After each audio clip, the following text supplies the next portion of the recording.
I'll try to keep this as brief and to the point as possible. I'll preface all of this by saying I am a reformed cheating asshole. I know that I fucked up. Let's start with the backstory. I met my wife in high school. We dated for 3 years, but broke it off in the middle of senior year. We stayed broken up for a little over a year. During that year, dated a little, fooled around a little, hooked up with a couple girls, but mostly hung out with friends. Nothing serious. We got back together, and everything was great. Similar situation. Young, married with kids, no sex. It started innocent, as it always does, but eventually we decided we loved our spouses, but still needed sex. And rather than run the risk of getting emotionally involved, we would just have sex when I was in town. When I wasn't in town, we talk like friends, coworkers, and flirt lightly, but that's it. But a relationship like this allowed us both to open up to some sexual kinks we'd never shared with our spouses, and the kind of stuff I didn't get to do when I was single for a year. We did this for about a year and a half, which ended up being about 6 visits. We both decided that while it was nice to have kinky no-string sex, we should really refocus our energy on trying to fix our sexless marriages. And I did. I completely put all my energy into rekindling the fire of passion in my marriage. It didn't really work, but everything outside of the bedroom is perfect, so I decided that I was okay with very little sex because she is an amazing woman and I don't want to break up a great family just because I'm not getting sex. I also made a vow to stay faithful, which I did. Then, about 2 years ago, my wife found a video on the laptop of me and my secret sex buddy. I came clean about everything, admitted I was wrong, and vowed to prove that I'm worth trusting. She had some requirements that I accepted without question. I stopped hanging out with friends, stopped playing any and all video games, no longer chatted on MSN with friends. Very limited time on the internet, switched jobs, helped out more around the house, let her have full access to my email, etc. Basically, it decided that I would cut out everything that could be a distraction from rebuilding trust. It's 2 years later and I'm confused. I've been faithful for more than 3 years now and done everything asked of me and more. I've made such major changes in my life and who I am to prove that I can be trusted. But it's made very little difference. Still almost no sex, and she is very mistrusting still. She can have a Facebook but I can't. She can go out with friends occasionally, but I can't. I can play a video game, but only if it has no online or chat component. We did counseling for about 6 months, and the therapist did say she saw improvements, and that I was making a serious effort to prove my trustworthiness and unlikely to cheat again. My wife didn't like sharing details of our life, and felt it wasn't helping. I've been playing some more single-player video games, and I love spending time with my kids, which makes up for a lot of this. Part of this is that I'm so afraid of losing them, or being a part-time dad, or some step-dad taking my place. We did go to therapy for about 6 months, roughly a year ago. The therapist said it was very clear that I was committed to improving myself and our relationship, and unlikely to cheat again. My wife felt it wasn't very helpful. A girl I knew in high school contacted me and made it very clear she'd be interested in a sex-only relationship. I told her no, but it made me start to wonder how much punishment should I endure. I feel that I've tried as hard as I can, and I want it to get better, but I refuse to spend the next 70 years apologizing and walking around with my tail between my legs. But I also don't want to be a weekend-only dad. That would kill me. And I still very much love my wife. I just don't know what to do. Update 1. What a difference a week makes. I came to Reddit a mere 5 days ago, and the life I had last week is nearly unrecognizable from the one I have today. Wall of text ahead. After reading all the comments last week, I decided I'm not a prisoner and things had to change. I made plans to go out with friends I hadn't seen in over a year on Friday night. On Thursday night, I sat down with my wife to try to reopen communication, let her know that I have needs and wants that aren't being met, and that if we are going to make this work, then some changes have to happen. She is my partner, not my warden. She took it pretty well, and seemed to understand where I was coming from and recognized the huge amount of work I've put into myself and this relationship. It felt like a fairly major breakthrough. We even discussed picking a new therapist and giving that another try. But there was something nagging me the whole time. A Redditor said to me that he went through something similar, but eventually found out his wife was also cheating, which explained the Alcatraz-style lockdown on his life. I don't know why, but I couldn't shake this thought. I know my wife wouldn't cheat, but she's also a reasonable person, so why the hell have I been on house arrest for 2 years? After a couple days, the thought got the better of me, and I put a keylogger on our laptop. I did this Thursday afternoon. Friday comes, and I am excited to see my buddies. We talked a little before I left. She was apprehensive, but understood this is necessary to rebuild lasting trust in our relationship. And like Reddit suggested, I hardly had anything to drink, answered texts and phone class in a timely fashion, and got home 20 minutes before I said I would as a show of good faith. My wife is in bed already, but sleepily asks how the night went, and I said it was great.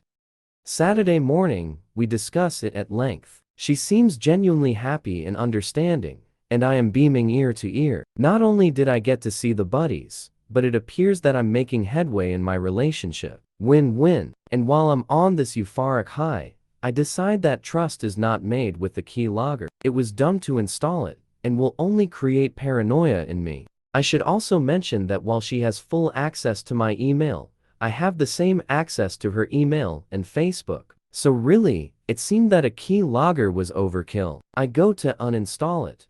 Of course, curiosity gets the best of me, and I check the very limited 2.5 days worth of logs. Nothing jumps out at me. Amazon, Facebook, YouTube, Gmail, etc. At to the end of the log, and it's looking good. Until I see another trip to Gmail, this time for an account I have never seen before. I remain calm. I keep an old Hotmail account for spam sign-up crap. I've advised her to do the same, and only let friends know her real email.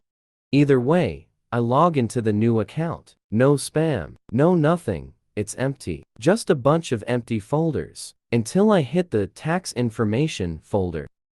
Now, this folder is full. Full as in hundreds of emails. However, none of it is tax related. All of it is to or from Steve. I have a 65-yo-step uncle named Steve. But this is not him. I don't know who this Steve is. These emails are graphic. Lots of what he likes to do to her and what she once likes to do to him. Lots of last weekend was amazing type stuff. So after reading maybe 30 of these, I decide I need to stop reading them. I made a new Gmail account and forwarded all of them to this account. Then I went back and deleted my tracks. I'm somewhat calm during all this. It sucks, but I cheated. So I am now experiencing what she did when she found out about me. While forwarding them, pay closer attention to the dates. This affair has been going on for a very long time. All the way back to roughly a year before my son was born. Or 1.5 years before I cheated. That hits me like a ton of bricks. What if my son isn't mine? What if my 1-year-old baby girl isn't mine? I fucking lose it. I verify my tracks are covered and bolt out of the house saying I'm going to the gym. I sit in my car for 2 hours crying at the thought they might not be mine, and how do I ever move forward? I have no idea how to confront her. I head home and find her best friend is there. They have decided they want to go a movie. I'm still in shock, so I just nod. I need time to process anyways. So I put the kids to bed and try to figure out how I'm going to talk to her about this. I decide to check her secret Gmail again. She emailed him 4 hours earlier. She told him she'd have an hour after the movie to meet up. Check the time. The movie is done or close to it. I start calling her cell repeatedly. No answer. I call about 10 times. No answer. It's 1 a.m. and I'm sitting on the couch and she walks in. Surprised to see me up.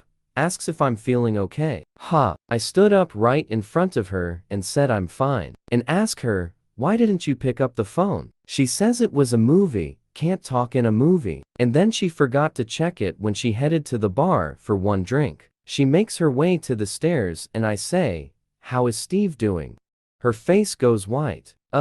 Your Uncle Steve? She says, no, The Steve you just got done fucking 20 minutes ago. How is he? I say. She says nothing. I tell her, found the Gmail account. I saw her email planning to met him after the movie tonight. With what little composure I had left, I asked, why didn't you come clean when you found about me cheating? We could have fixed this together. She starts bawling and runs upstairs. I follow. What ensues is the worst 4 hours of my life. She comes clean that she met him back when she was working. He was a temp. I again asked why not come clean 2 years ago so we could both work on this. She says she was too hurt by what I did and too ashmed to come clean. She said she told Steve she needed it to end and wanted to work on our marriage. And she says she did, but about 8 months later ended up hooking up again, and it started all over.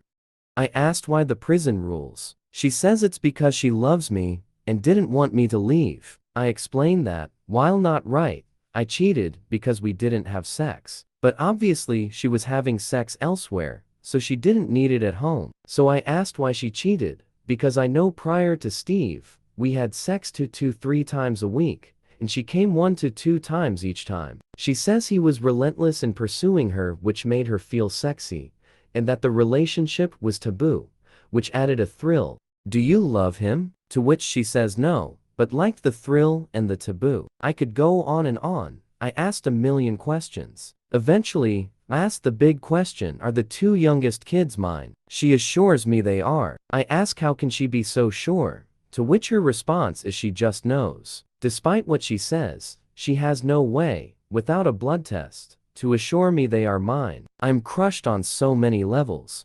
I stand up and head for the door. She stops me and begs me to forgive her and that we will work this out. I can impose harsh rules if I want, and watch her every move, and she will do anything to fix this. I calmly tell her I have no interest in being a warden, and that I need to go for a walk.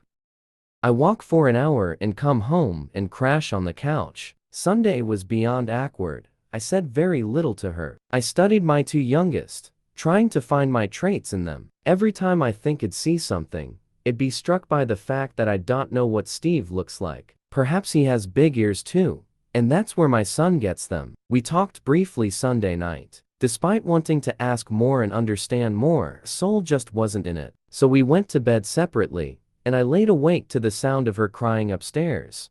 It felt good to get that out. I'm not sure what to do from here. Part of me thinks that neither of us will likely ever trust the other, but the other part thinks that she could have left 2 years ago to either be alone or be with Steve. She gave me another chance, and I'm a better person for having that chance. Wouldn't it be hypocritical of me to end this because of infidelity? Doesn't she deserve a chance to prove herself and improve herself like I have? Update. I got home from work, and she had the kids at her parents' for a sleepover. She kept trying to get me to say what I thought or felt, and I kept pretty quiet. I told her I didn't know what I thought or felt yet. I know I need to talk to her, but all I feel like doing is laying on the couch with some beer and watching Futurama till I pass out. She did eventually get me to talk. I basically said that I don't know what to do, but I think at the very least we need some separation and therapy if we are going to attempt to fix this. She was unhappy about the separation part, but I put my foot down. I've lived trapped in my house for 2 years. Perhaps I'm not the person she loves, but instead loves the idea of us. She saw my point and said she did love me, but understood that some time apart might help. Update 2.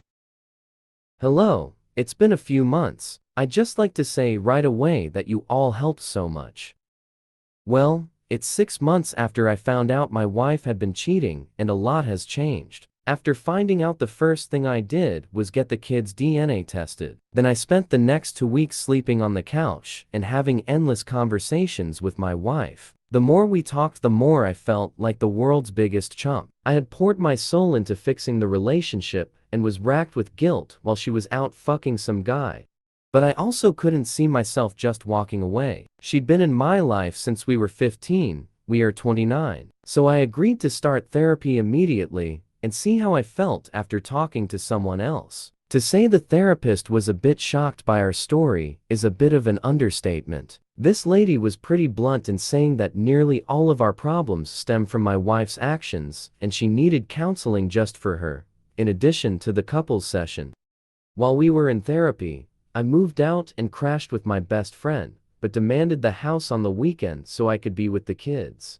My other conditions were that she cut off all contact with Steve, and that we talk openly about everything. Any lies, even white lies, and I would be done. I also wanted full control of the bills or budget. She complied. I never divulged that it was a keylogger that helped me find out what was going on. She just assumed that she had stayed logged into her secret Gmail account and I didn't correct her. Asshole. Move. But I figured that since I'd been lied to for 3+ years, I had the right to do a bit of spying. This puts us at roughly 4 weeks after I found out, and finally, the results from the kids' DNA tests come back. All mine. That was such a relief that I can't even describe it. It almost felt like I didn't care what happened with my wife anymore, because I knew my kids were mine, and I'd always have them. And one thought stuck in my mind the whole time was, I can accept that people make mistakes, but if she loved me, she had the chance to come clean about her mistake when she caught me. Instead, she put me on lockdown for years. Who does that to someone they love? I just could stop thinking about that. Therapy was going well, but I was becoming jealous and angry, always upset. I was away from home all week, and then on the weekend, I'd tear apart the laptop trying to find out what she'd been doing in my absence. She was checking her secret email, and Steve was continuing to email her, but she never responded. That was the breaking point. She hadn't shut down the email like I had asked, and while she wasn't responding, she was checking the emails. Almost like she was keeping her safety net around so she could go back if things didn't work out. Or maybe not, I don't know. But I didn't want to be an angry and jealous all the time. I didn't want to be a warden. The next day I confronted her and told her I couldn't forgive what she had done. I told her I could probably move past the cheating, but the way I was treated was terrible. I explained how I had pushed friends out of my life and shut myself off from the world to work on us, only to find out I was being kept prisoner so she could keep fucking her boy toy. She broke down crying, saying she'd do anything to salvage the relationship, but it fell on deaf ears. That Monday I contacted an attorney. Fast forward 4.5 months, and I have my own place. Divorce is nearly final, and I'm finally starting to feel like me again. We are going for 50-50 its custody. I've been reconnecting with friends and trying to find new hobbies for when I don't have the kids. I've been on 2 dates because a couple friends wanted to double date, thinking it would help me. It was nice to meet new girls, but I'm just nowhere near ready to trust anyone. Part of me thinks I'll just put off dating until the kids are out of H's. The kids are sad that we aren't together, but we keep all of this away from them. No arguing in front of them, and no bashing the other when they aren't around. But either way, think I'm on the road to recovery. And feel free to ask anything, because you guys helped more than I could ever say.